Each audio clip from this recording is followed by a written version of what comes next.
The sun beat down on the red earth of Midland, Texas, as John Harrison surveyed his ranch from the high porch. At 55, he was the living portrait of material success and human failure. His calloused hands held a cup of strong coffee as his eyes scanned the fields that stretched to the horizon. The property was his greatest achievement, but also his golden prison. "Boss Thunder's acting up again." The voice of Joe, his foreman for 2 decades, broke through his thoughts. The bull, famous for its difficult temperament, was the pride of the ranch. "I'll handle it, Joe. That beast just needs to be shown who's boss," John replied, setting the cup on the solid wooden table. His tone brooked no argument. It was the same he used for all life situations. As he walked towards the corral, involuntary flashbacks invaded his mind. It was a morning like this, 35 years ago, when he had forever changed the life of Mark Sanders. The shy boy from school had committed the crime of defending a classmate that John and his friends were humiliating.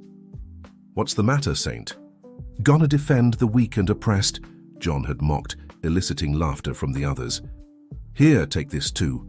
And with a shove, he had thrown Mark into a mud puddle in front of the whole school. The present brought him back as he reached the corral. Thunder, the massive Brahman bull, was snorting restlessly, refusing to eat. John entered the space, confident in his ability to tame any situation. "Easy, big guy. Let's take it slow and we'll sort this out," he said, approaching with the hay. The animal backed away, its eyes fixed on the approaching man. John didn't notice the tremor that ran through the bull's body.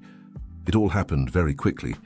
A sudden movement, an enraged bellow, and the animal's hoof struck John squarely in the chest.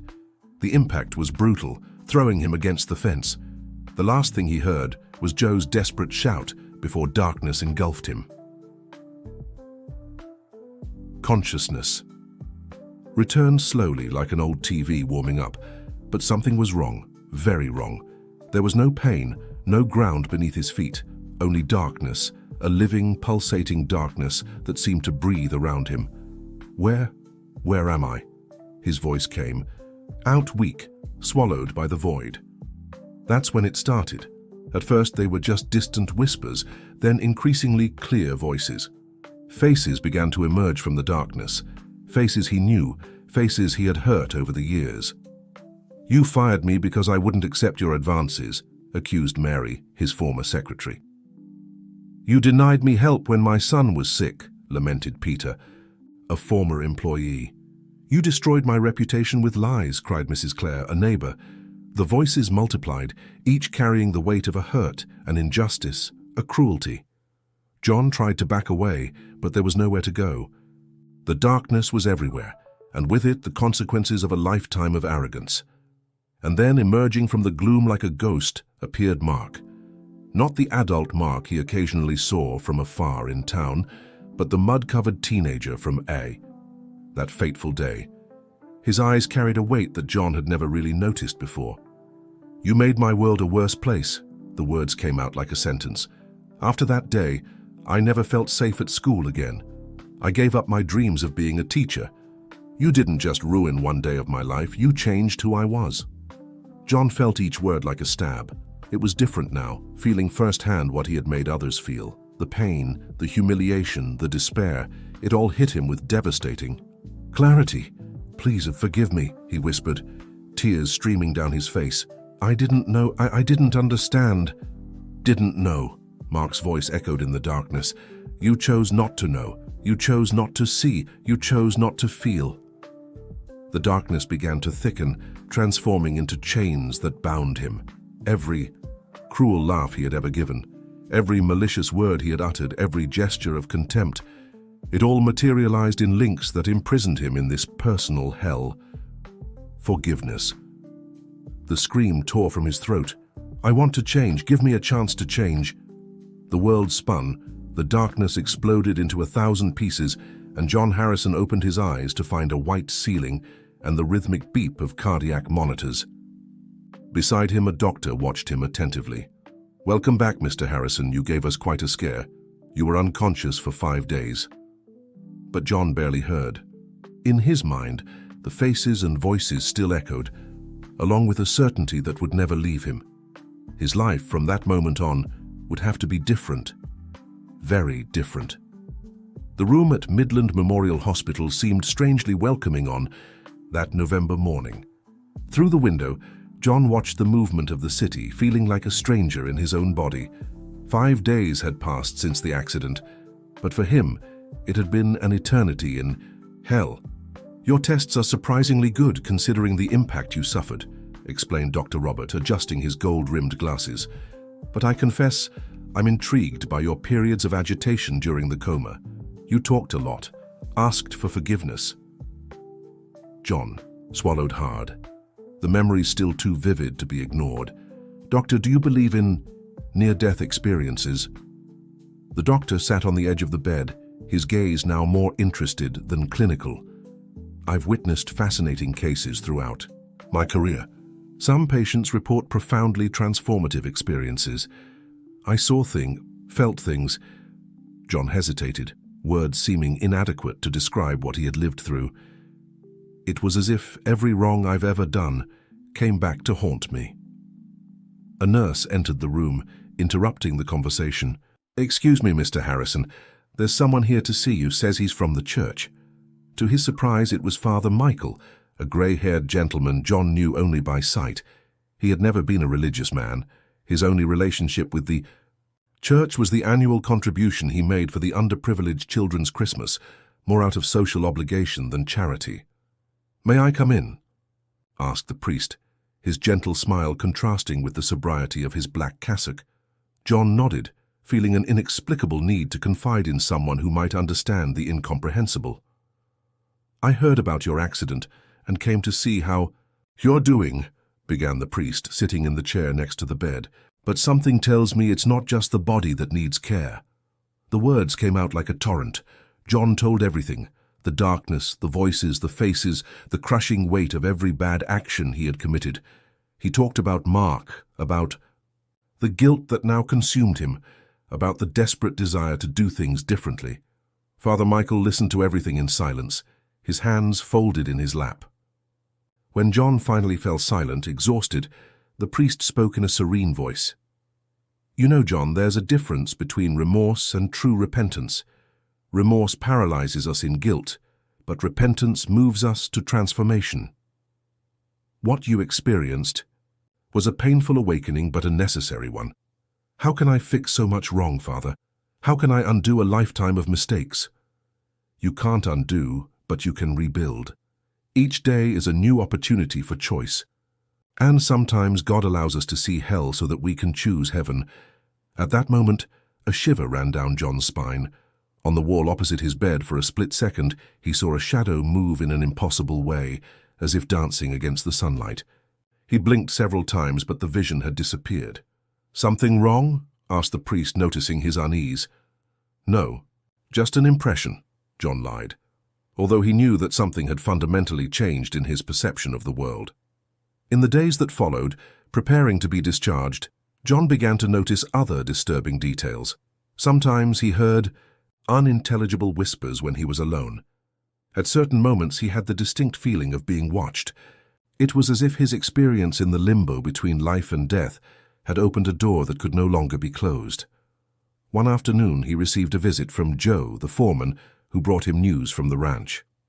"Boss, you won't believe it, but Thunder's different since the accident, gentle as a calf. It's like as if he had changed too," John completed, understanding that his transformation was just the beginning of something bigger. On the eve of his discharge, alone in his room, John made 2 decisions. First, he would seek out every person he had hurt over the years, starting with Mark. Second, he would attend Father Michael's church, not out of obligation, but out of a need to understand what lay beyond the material world that had always been his only frame of reference. But when the lights went out that night, lying in his hospital bed, John realized that his journey would be more complex than he had imagined. In the bathroom mirror, reflected by the weak moonlight, a shadow moved independently of his body. It was no longer just a matter of asking for forgiveness. It was a matter of learning to live between 2 worlds. "God," he whispered in the darkness, "give me strength for what's to come." The silence that followed was his only answer. but for the first time in his life, John Harrison didn't feel alone in his journey. The return home was different from anything John could have imagined. The ranch, which was once his undisputed kingdom, now seemed laden with memories and remorse. Every corner, every object, every familiar face carried the weight of past actions. Sitting on his porch, watching the sunset paint the sky red, John leafed through an old photo album. Among the yellowed pages, he found a photo from his high school graduation. There he was, young and arrogant, and in a corner of the image, almost cut off, was Mark. "Your coffee, boss," said Mary, his housekeeper for over 15 years, placing the cup on the table. John noticed the slight tremor in her hands, the way she avoided his gaze. "Sit down for a moment." "Mary," he asked, surprising her. In all those years, he had never invited her to sit in his presence. "I need to ask for your forgiveness." The woman froze, her eyes wide with surprise. "Forgiveness, boss? For all these years of arrogance, for treating you as less than human, for—" His voice faltered. "For that time I yelled at you in front of everyone because the coffee was cold." Mary sat down slowly, her hands clutching her apron. "You've been different since you came back from the hospital. Let's say, I saw hell, Mary. And in hell you learn a lot about the heaven you wasted here on earth." At that moment, an inexplicable cold wind swept across the porch, causing the pages of the album to turn on their own. John felt that familiar sense of presence, something that had accompanied him since his near-death experience. "Are you feeling this cold?" Mary asked, hugging herself. "I am," John replied, watching a shadow move in the corner of his vision, "and it's not the first time." In the days that followed, John began his journey of redemption. First stop, Father Michael's church. It was a Wednesday afternoon, and the sun was already softening when he parked his car in front of the old colonial building. Inside the church, the silence was broken only by the echo of his footsteps. John approached the altar, feeling small before the image of the crucified Christ. "I came at the time you suggested, Father," he said, sensing the silent presence of the priest emerging from a side door. "I'm glad you came, John," Father Michael smiled. "Did you bring what I asked?" John took a small black-covered notebook from his pocket. "The list of all the people I hurt, at least the ones I could remember." The priest took the notebook carefully, as if handling something sacred. As he opened it, his eyes scanned the pages filled with nervous handwriting. "There are many names," he commented without judgment in his voice. "And each one carries a story that shames me," John replied, sitting on the first pew. "But there's one name that weighs more than all the others. Mark Sanders." The priest closed the notebook slowly. "And why him?" "Because he was the first. The moment I chose to be cruel, without reason. After him, it became easier to hurt others." Sudden noise echoed through the empty church, as if something had fallen in the confessional. John and the priest turned, but there was nothing there. Just that familiar sense of presence that now accompanied John. "Sometimes," the priest began, his eyes fixed on the empty confessional, "spiritual signs come to us in mysterious ways. Since your accident, you've been experiencing things you can't explain, haven't you?" John nodded, feeling a chill run down his spine. "Shadows, whispers, sensations. It's as if I came back different. As if that experience had opened my eyes to something more." "Maybe that's exactly it," the priest replied. "Sometimes God allows us to see beyond the veil, to understand that our actions have consequences far beyond the material world." At that moment, the light coming through the stained glass windows changed, creating strange patterns on the church floor. For an instant, John could have sworn he saw figures moving in the shadows, the same figures that had tormented him during his near-death experience. "Father," his voice came out trembling, "how can I find peace if even my mind isn't at peace? How can I make things right with Mark if I can't even sleep properly, haunted by everything I've done?" The priest placed a hand on his shoulder. "Peace doesn't come from the absence of conflict, John. It comes from the certainty of being on the right path, even when that path is difficult. As for Mark, I found out where he is." John felt his heart race. "Where?" "He's a teacher at the public school in the Oak Ridge neighborhood. Ironically, he realized the dream you thought you had destroyed. The information hit John like a punch. Mark had become a teacher despite everything, despite him. "Tomorrow is Friday," the priest continued. "He teaches until 5. If you want, I can go with you." "No," John interrupted. "This is something I need to do alone." As he left the church, the sun had already set. In the sky, the first stars were beginning to appear. John looked at his reflection in the car window and, for a moment, saw again that arrogant John from 35 years ago. But now, that image filled him with shame, not pride.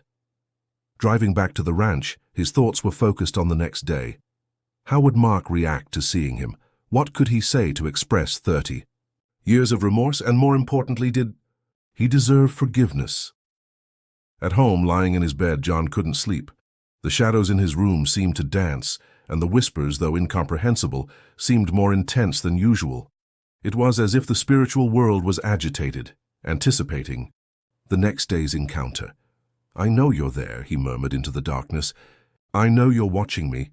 Maybe it's part of my punishment, maybe it's a reminder, but tomorrow I start to make things right." A cold wind blew through the room, despite the closed windows. On the wall, John's shadow moved independently of his body, as if agreeing with his words. Oak Ridge Elementary School was a simple building, painted in shades of light blue and white.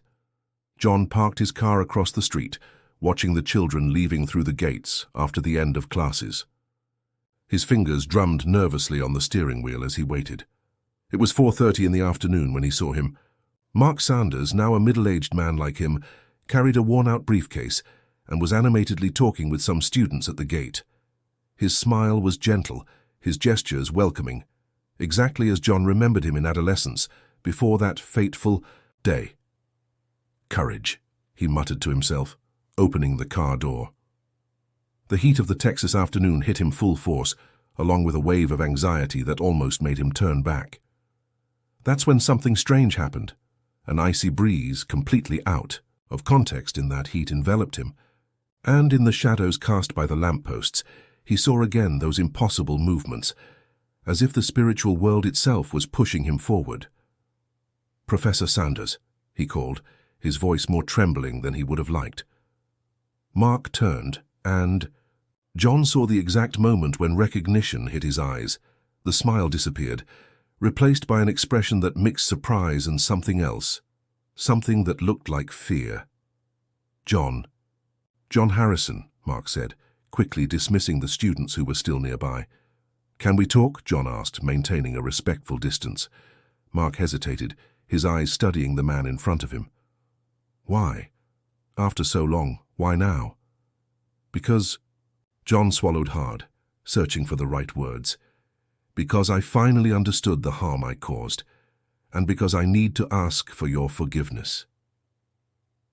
A bitter laugh escaped Mark's lips. "Forgiveness? Do you have any idea what that day meant to me? What the following years were like?" "No," John admitted, "but now I know. I saw." "Saw?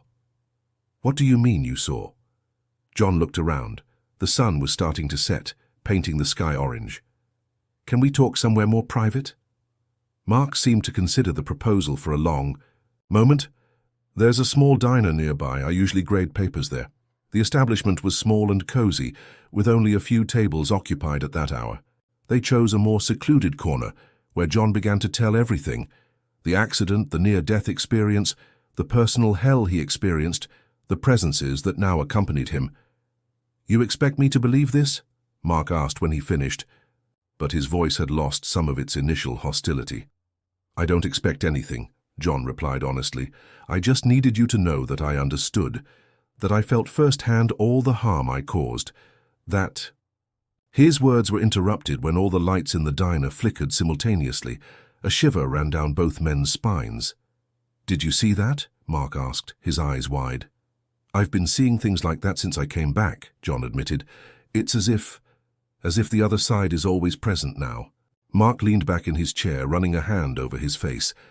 "You know, John, I spent years imagining this moment. I imagined 1,000 ways to get revenge, to make you feel what I felt. But looking at you now? Now? Now I see a broken man, and for the first time I don't feel satisfaction in that. A heavy silence settled between them, broken only by the distant noise of the diner's television. On the wall beside them, their shadows seemed to move in a strange way, as if conversing in their own language. "I can't forgive you today," Mark finally said. "It's not something that can be resolved in one conversation." "I understand," John replied, his heart heavy but not surprised. "But," Mark continued, "I can give you a chance to prove that you've really changed." "How?" "There's a social project here at the school. We help children in vulnerable situations. Some suffer from bullying like I did. If you really want to make a difference—" "I do," John interrupted, feeling a spark of hope ignite. "Tell me how I can help." When they left the diner, night had already fallen over Barreiras. In the sky, the stars shined with unusual intensity. John watched Mark walk away, carrying his worn-out folder, and for the first time since he had returned, he felt he was truly on the right path. His car before starting it, he looked at the rear-view mirror. For a moment he could have sworn he saw not his current reflection, but the arrogant teenager he had been, and behind him, shadows that danced in approval of his first real attempt at redemption. The classroom was silent when John entered for the first time. It was a Saturday morning, and 10 children were observing him with curiosity. Mark was by his side, introducing him to the New Path Social Project. "This is Mr. John Henderson," Mark said, his professional voice hiding any remaining tension. "He's going to help us with the personal development workshops." A girl of about 12, with colorful braids and lively eyes, raised her hand. "Are you that rich farmer everyone talks about?" John felt his face heat up. His reputation preceded him, even among children. "Yes, that's me. But today I'm here to learn from you." "Learn what?" asked a boy at the back of the room, his distrustful expression painfully reminding John of the teenage Mark. "To be a better person," he answered honestly. The next 2 hours were a revelation. John heard stories of bullying, exclusion, pains that echoed his own story, but from the other side of the mirror. Each account was like reliving his experience in limbo, but now he had the chance to do something about it. During one of the activities, while the children were drawing their fears on sheets of paper, John noticed something peculiar. On the wall of the room, the children's shadows seemed to have a different quality, brighter, almost protective. It was as if the spiritual world he now perceived had a special affection for the innocent. "Mr. John," called the girl with colorful braids, who he discovered was named Anna, "have you ever been afraid of anything?" The question caught him by surprise. Before the accident, he would have answered with an arrogant laugh. Now, "Yes, Anna. I'm afraid of not being able to fix the mistakes I've made. I'm afraid of not deserving a second chance." The honest answer caused a reflective silence in the room. That's when a cold wind, already familiar to John, swept through the environment. Some sheets of paper flew, and for a moment all the children looked around as if they also felt something different. "Did you feel that?" Mark asked, who was observing from a corner of the room. "It was as if someone had passed through here," Anna replied, hugging herself. John exchanged a significant look with Mark. It was the first time other people seemed to share his supernatural experiences. After the workshop, as the children were leaving, Mark approached. "You did well today." "Thank you," John replied, "but I still have a lot to learn." "About that wind," Mark began, hesitant. "Since our conversation at the diner, I've been noticing strange things too.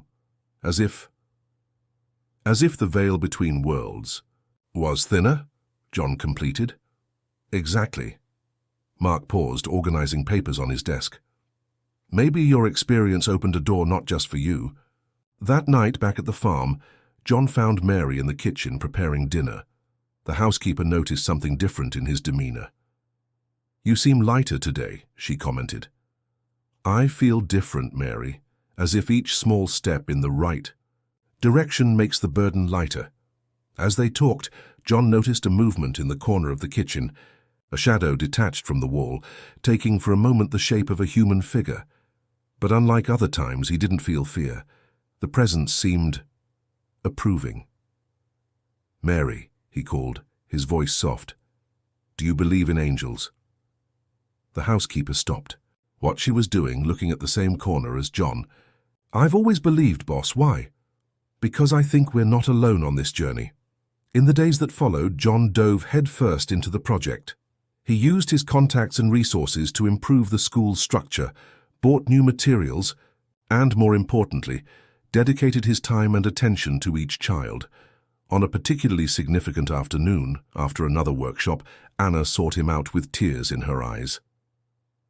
"Mr. John, I need to tell you something," she said, nervously wringing her hands. "There's a boy in my class, Peter. Everyone makes fun of him because he's chubby, and I used to make fun of him too." John felt his heart tighten. "And now? Now I understand that I was wrong.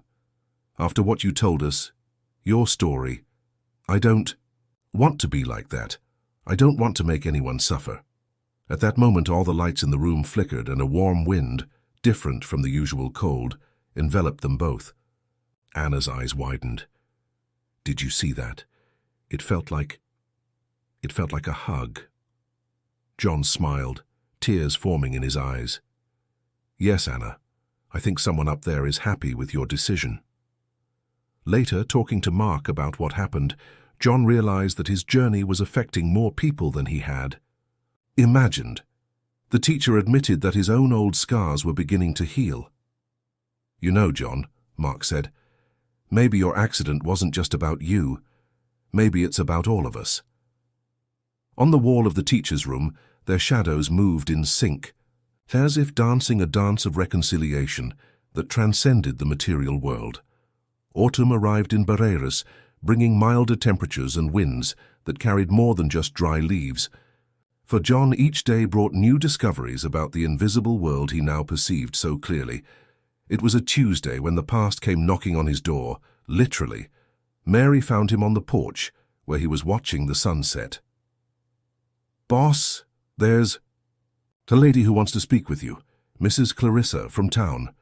John felt a tightness in his chest. Clarissa was one of the names in his notebook of regrets, the neighbor whose reputation he had destroyed with lies years ago. "Send her in, Mary." Clarissa appeared on the porch like a ghost from the past. Years had passed, but the weight of injustice still marked her eyes. John indicated a chair, and she sat down with the rigidity of someone preparing for battle. "I heard about your accident," she began, her voice controlled. "And then I started hearing stories. They say you've changed." At that moment, the shadows on the porch floor began to move restlessly, as if responding to the tension of the moment. John noticed that Clarissa also looked at them, slightly furrowing her brow. "I have changed, Clarissa, and I've been carrying the weight of what I did to you all these years." "Do you know what your lies cost me, John? I lost friends, lost job, opportunities. My children suffered at school because of the rumors you spread." Each word was like a stab, but John didn't look away. That's when something extraordinary happened. A cold breeze enveloped them both, and on the porch walls shadows began to form scenes, like a spiritual cinema showing moments from the past. Clarissa gasped, her wide eyes fixed on the shadowy images. What is this?" "You're seeing it too?" John asked, surprised. It was the first time someone besides him had seen the manifestations so clearly. On the walls, the shadows showed Clarissa crying alone in her house, her children being bullied at school, doors closing in job, interviews. It was as if the universe itself wanted to ensure that John fully understood the impact of his actions. "Since my accident," he explained, his voice trembling, "I've been living between two worlds. I saw the hell I created with my actions, and now these visions follow me, reminding me of everything I need to fix." Clarissa remained silent for a long moment, her eyes still fixed on the shadows that were now beginning to dissipate. "Why are you telling me this?" she finally asked. "Because I want to do things right this time. I have a project at the municipal school with Professor Mark." "Mark Smith?" Clarissa interrupted. The boy you humiliated at school? Yes. We're working together now, helping children who suffer from bullying. And I want to do more. I want to fix every mistake I made. John stood up, quickly entering the house. When he returned, he was carrying an envelope. Inside this is a letter, a complete confession of all the lies I spread about you, taking full responsibility. There's also a check. I don't want your money, Clarissa cut in. It's not for you, John replied softly. It's a donation to the school where your children studied, in your name, to create an anti-bullying program. The porch lights flickered, and the cold wind returned, stronger this time. In the sky, clouds moved impossibly, forming patterns that seemed loaded with meaning. Something different is happening here, Clarissa murmured, hugging herself. Something I can't explain. It's the chance for us to do things differently, John replied. All of us. That night, after Clarissa left with the envelope, although she hadn't yet promised to forgive him, John received a call from Mark. John, we need to talk. The children in the project, they've started seeing things too. Anna said she saw shadows dancing on the wall during today's class. This means something, doesn't it? John asked, watching his own shadow move independently on his bedroom wall. I think so. Father Michael wants to meet us tomorrow. He says he has some answers. As he hung up the phone, John sat on his bed, thoughtful. The manifestations were becoming more frequent, and more people were starting to notice them. It was as if the veil between worlds was getting thinner and thinner, allowing others to experience what he had been seeing since his return. What do you want to show us? He asked the shadows dancing on his wall. In response, the shadows, briefly, formed the image of a door opening. The church was silent that Wednesday morning, except for the echo of John and Mark's footsteps as they headed to the sacristy where Father Michael was waiting for them. The sun was coming through the stained glass windows, creating colorful patterns on the floor that seemed to move supernaturally. I'm glad you came, said the priest, closing an old book he had been consulting. I've been studying a lot since the events began. John noticed that the sacristy was different. Lit candles formed a circle in the center of the room, and old books were scattered on a dark wooden table. The children in the project are seeing the shadows too, Mark began, his voice betraying concern. And yesterday, Mrs. Clarissa— I know, the priest interrupted. She came to see me after she left your farm, John. She was quite shaken by what she witnessed. A cold breeze, already familiar to John, swept through the sacristy, making the candle flames dance. The shadows on the walls began to move, forming figures that seemed to be observing the meeting. What's happening, Father? John asked, feeling a shiver run down his spine. Father Michael picked up one of the old books, its pages yellowed with time. Have you ever heard of thin places? They're places where the veil between the material and spiritual world is thinner. Like portals? Mark questioned, skepticism in his voice. Not exactly, they're more like windows, and sometimes when a soul goes through a profound experience of transformation, it can create its own thin place. The priest's words were punctuated by a sudden movement in the shadows, which now seemed to form scenes from John's experience in limbo, the accusations, the remorse, the moment of transformation. Are you saying John created one of these places? Mark asked, observing the shadows with fascination. Not only created, the priest replied, but it's expanding. Each genuine act of repentance, each step towards redemption, makes the veil thinner. That's why more people are starting to see. John sat in a nearby chair, feeling the weight of this revelation. But why? What's the purpose of all this? Perhaps, the priest began, placing a hand on John's shoulder, it's a way for the divine to show us that true transformation affects not only the one who changes, but everyone around them. At that moment, something extraordinary happened. The shadows on the walls began to intensify, forming increasingly clear images. John saw himself humiliating Mark at school, but then the scene changed, showing Mark years later, consoling a student who was being bullied. It's like a chain reaction, Mark murmured, his eyes fixed on the images. My pain made me more sensitive to the pain of others. Exactly, the priest agreed, and now through the project at the school, you're creating a new chain, not of pain, but of healing. The shadows continued their dance, showing Anna talking to Peter, the boy she used to tease. It showed Clarissa looking at the envelope John had given her, tears in her eyes. It showed Mary smiling as she served coffee, no longer afraid. "But there's something else," said the priest, his expression becoming serious. "These manifestations are getting stronger because we're approaching a crucial moment." "What moment?" John and Mark asked simultaneously. "The moment of true forgiveness, not just words, but forgiveness that comes from the soul.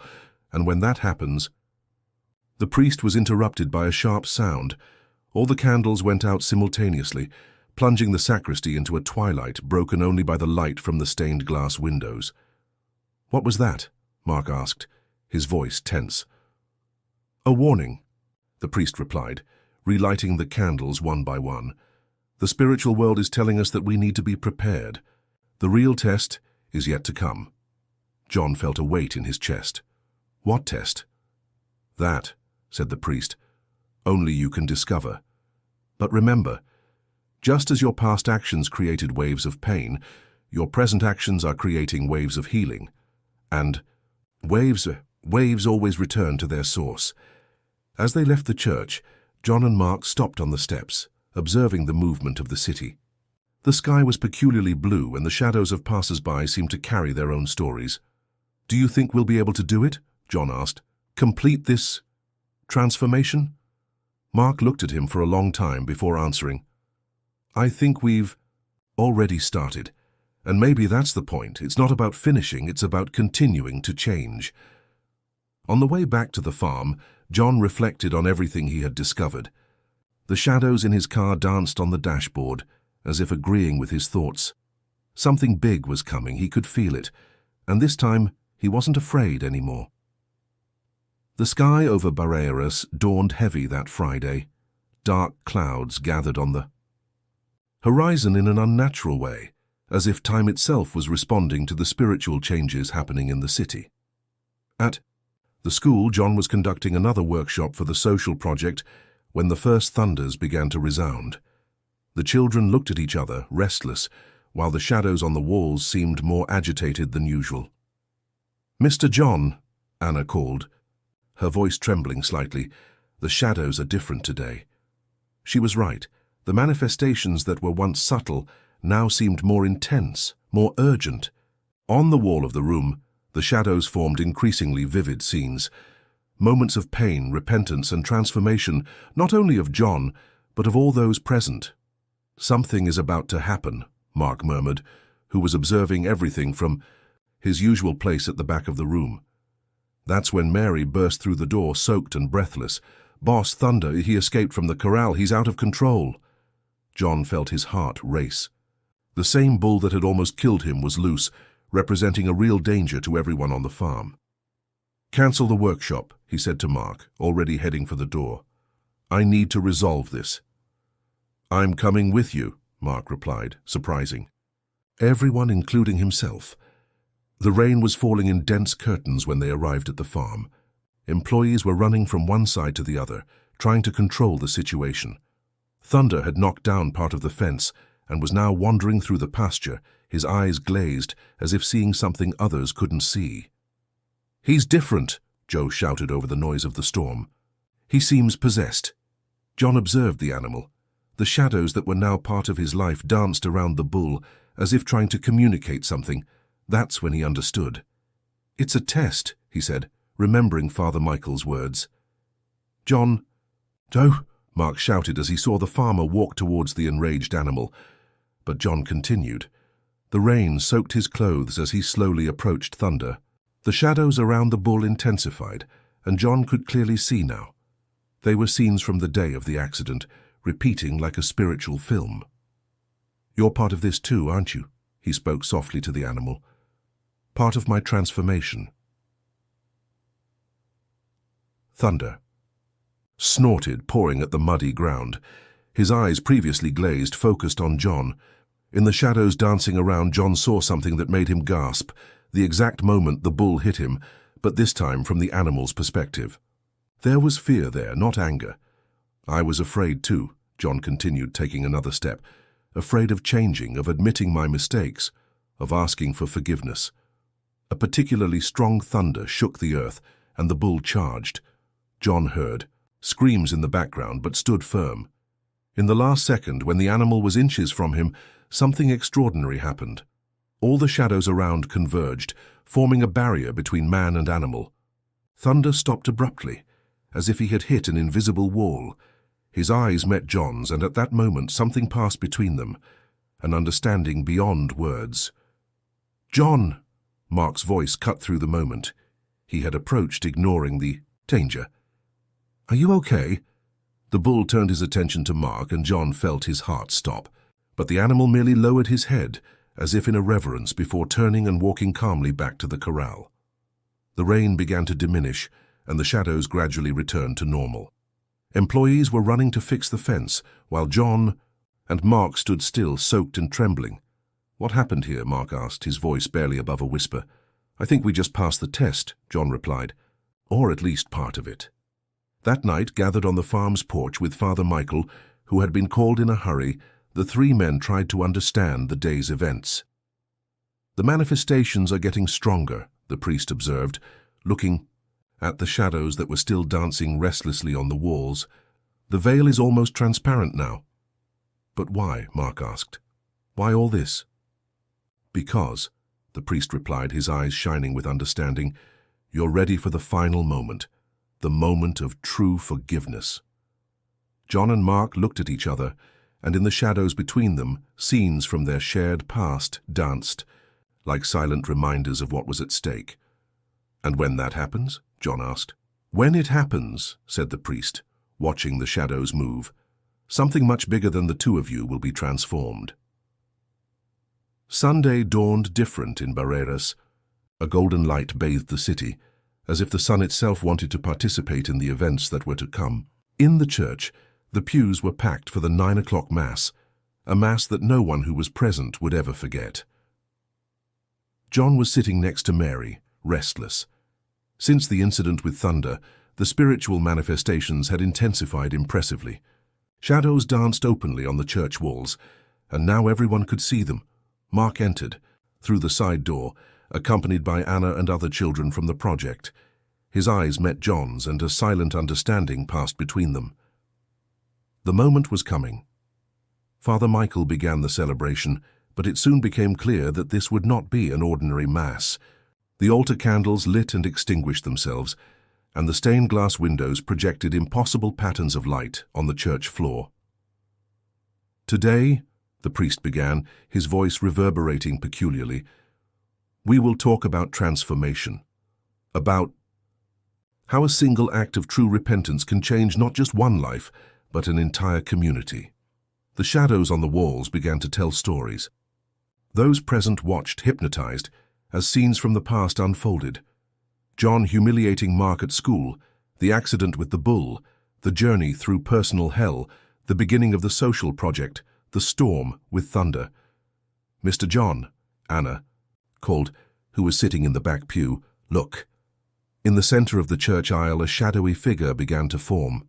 It was the image of teenage John, arrogant and cruel, confronting the image of young Mark. The humiliation scene began to repeat. But this time everyone could feel the pain, the shame, the fear. John stood up, trembling. "Enough," he whispered. "I understood. I fully understand now." Mark also stood up, tears streaming down his face. The shadows around them intensified, creating a circle of light and darkness that isolated them from the rest of the congregation. "It wasn't just that day," Mark said, his voice choked. "It was every day after. Every laugh I heard in the hallways, every pitying look, every dream I let die." "I know," John replied, and in the shadows around him, everyone could see the scenes of his torment in limbo, feeling every moment of repentance and understanding. "And if I could, I'd give my life to go back." "That's not what I want," Mark said. "It was never revenge that I wanted." "What do you want then?" "I want it to mean something, that all that pain wasn't in vain." That moment, Anna stood up, followed by Peter, the boy she used to tease. "It already means something," she said. "Look at us, we're different now." Others began to stand up, Clarissa, farm employees, parents of students. Each had a story of transformation to tell, a change that had begun with the unlikely partnership between John and Mark. The shadows in the church began to move more rapidly, forming a whirlwind of memories and emotions. In the center, the shadowy figures of teenage John and Mark began to transform, age and experience flowing through them, until they became the men they were today. "I forgive you," Mark finally said, his voice carrying the weight of 35 years. "Not because you deserve it, but because I deserve peace, and because together we're creating something greater than our story." The moment these words were spoken, something extraordinary happened. All the shadows in the church converged at a single point, creating a column of light that seemed to connect the floor to the sky. For an instant, all those present could see beyond the veil, glimpse the spiritual world in all its glory and complexity. "The veil has been torn," Father Michael murmured, amazed. John extended his hand to Mark, not in a request for forgiveness, but as an invitation to continue the journey. When their fingers touched, the light intensified even more, and everyone in the church truly felt, the transformative power of genuine forgiveness. "And now?" someone in the congregation asked. "Now," Father Michael replied, a serene smile on his face. "The real work begins." A year passed since that extraordinary Mass. John Henderson's farm, once known only for its productivity, was now a transformation center for the community. The old corral where thunder had attacked him had been transformed into a multi-purpose space, where workshops for the New Paths project took place, now expanded to serve not only children, but anyone needing support and renewal. On a particularly significant Sunday morning, John observed from the porch the preparations for a special celebration. It had been exactly 1 year since the moment of true forgiveness, and the community had decided to mark the date. "Everything's ready, boss," announced Mary, now not just a housekeeper, but the coordinator of the farm's social projects. Her smile carried the confidence of someone who finally felt valued and respected. Thunder, still on the farm but now a gentle attraction that children loved to visit, grazed peacefully near the new community center. The shadows around him, though softer than before, still danced occasionally, as if the spiritual world wanted to remind everyone of the journey traveled. "Professor John," Anna's voice cut through his thoughts. At 13 now, she was one of the leaders of the anti-bullying youth group that had been formed at the school. "People are starting to arrive." Indeed, cars were beginning to enter the farm. Mark was one of the first to arrive, accompanied by his current class of students. The relationship between him and John had transformed into something neither of them could have imagined, a partnership that transcended forgiveness and reached true friendship. "Who would have thought, huh?" Mark commented, approaching the porch. "A whole year without a single case of bullying at school. And that's not all," added Claire, who was arriving at that moment. She now coordinated the anti-bullying program that John had funded, transforming her own experience of pain into a tool for change. The stories of transformation keep coming. As more people arrived for the celebration, the shadows on the farm walls began their familiar dance. But now, a year later, they were different. They no longer showed only pain and regret, but also hope, renewal, and possibilities. Father Michael, who arrived bringing his traditional serene energy, observed the manifestations with a knowing smile. "The veil never went back to how it was before, did it?" John shook his head. "No, and I think that was the point. We needed to learn to live with this constant awareness of the impact of our actions." The celebration began with a moment of reflection. In the center of the old corral, now an open-air auditorium, John and Mark shared the stage to tell their story once again. But now, the shadows that illustrated the narrative no longer brought pain. They were a testament to how true forgiveness can transform not just people, but entire places.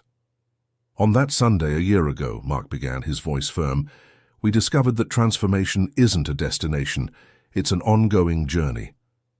And that our actions," John completed, "create ripples that go far beyond what we can see." As if to confirm their words, the shadows around began to show scenes from the past year.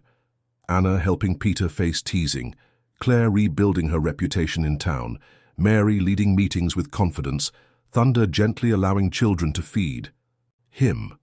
But there's something more, John said, looking at the gathered crowd. Something we've learned throughout this year. Forgiveness isn't just about leaving the past behind, it's about creating a different future. At that moment, something extraordinary happened. The shadows dancing on the walls began to multiply, but this time they didn't show the past. Instead, they seemed to show possibilities, future versions of transformed lives, realized hopes, achieved dreams. The veil between worlds, Father Michael explained, standing up to speak, didn't become thinner just to show us our mistakes, but to constantly remind us of our potential for transformation. The celebration continued until nightfall, with stories being shared, bonds being strengthened, and new commitments being made. When the first stars began to appear in the sky over Barreiras, John found himself again on his porch, observing the scene. Mark joined him, bringing 2 cups of coffee. "You know what's most incredible?" he asked, handing one of the cups to John. "What?" "That all of this started with an accident, with a near-death moment that made you see life differently." John smiled, watching the shadows that still danced softly around them. "It wasn't the accident," he replied. "It was the choice we made after it. All of us." In the sky, the stars shone with a special intensity, and the shadows on the farm continued their eternal dance, now no longer as reminders of a painful past, but as guardians of a future in constant transformation. And there, on that porch, observing the community that had formed from a story of pain, transformed into hope, John Henderson finally understood. Sometimes one needs to visit the shadows to learn how to walk in the light.